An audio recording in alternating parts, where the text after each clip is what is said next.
Hey, welcome back to my channel. I am about a week out from the Berlin Marathon, and so while I, run the marathon and get all of my marathon related content together, I thought I would put together a little video about what I chose as my race day shoe. If you've been around here for a little bit, it's not going to be a surprise to you at all what brand and what shoe I picked. So, drum roll please. This year for the Berlin Marathon, I'm indeed running in the New Balance SC Elite V5. I have run in the V3 and the V4 and now in the V5. And I have to say, while I loved this shoe before, I think I love it even more now, and I will share all of those reasons.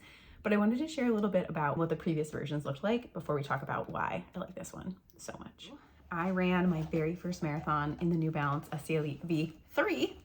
The things I liked about them were that I did really feel like they were very bouncy and that they were just fun to run in. These, I did weigh all of these on my kitchen scale downstairs. I have a size 10 in all of these, so I'll be able to share like along my sizes what the actual weights were. So one shoe was 7.2 ounces. This shoe has a 4mm drop. One thing I did not like was that, if you can tell, it's like a sock fit for the upper.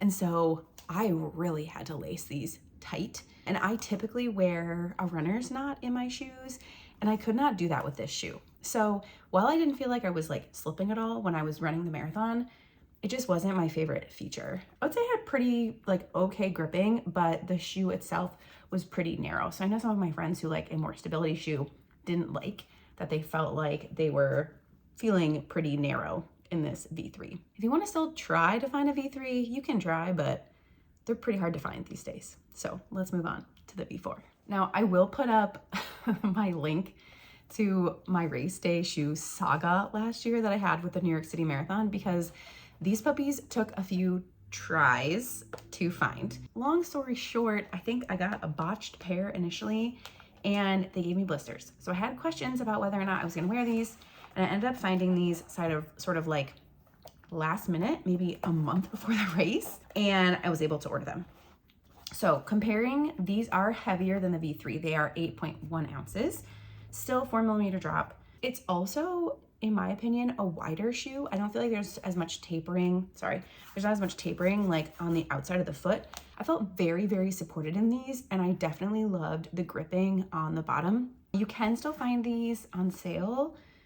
I saw some that were about $200 and some that were still about $250. So it just depends on what website you're going to. My biggest gripe about these shoes: this heel counter is so short, and it's not very cushioned. So I know that some people had trouble with heel rubbing. I ended up getting a more cushioned sock in the heel so that my heel was protected and it was fine. This tongue is like so short. It's like a felt material, and the top of this just was, I don't know, it's not really knit. It seems more synthetic.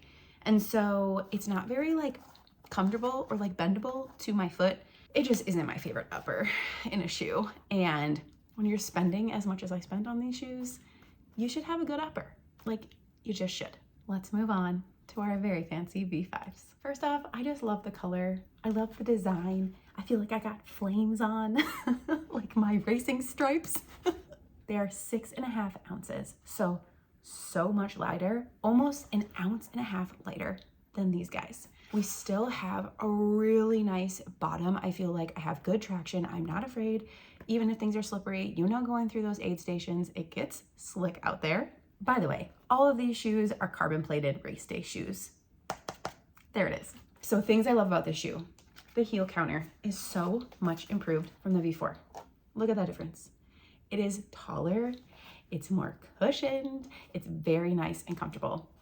Another thing that is much better: the laces are much longer, and the tongue has huge improvement. It's really soft. You have a little bit of cushion here, and it's a little bit longer. I also love that they added, and I have this in my 1080s, which I love.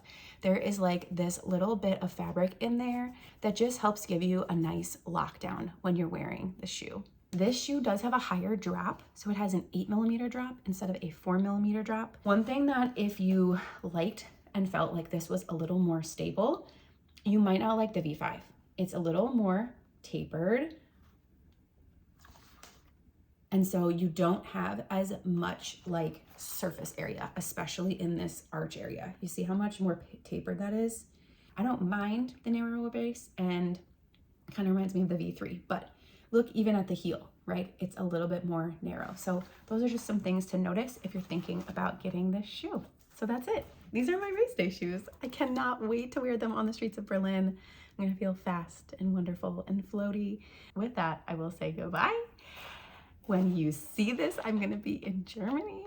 Please let me know if you have questions specifically about the shoes. If you do still like the V4s, I would say maybe go buy a pair that's on sale. If you like truly don't ever want to part with them, stock up. We're really excited for Berlin. Stay tuned for all the Berlin content, including I'm gonna try to like film as much as I can on our way over there, what we're up to that week, going to the expo, carb loading, marathon day afterwards, and of course there'll be a race recap video when we get home. Please like and subscribe. Let me know if you have any questions, and I'll see you next time.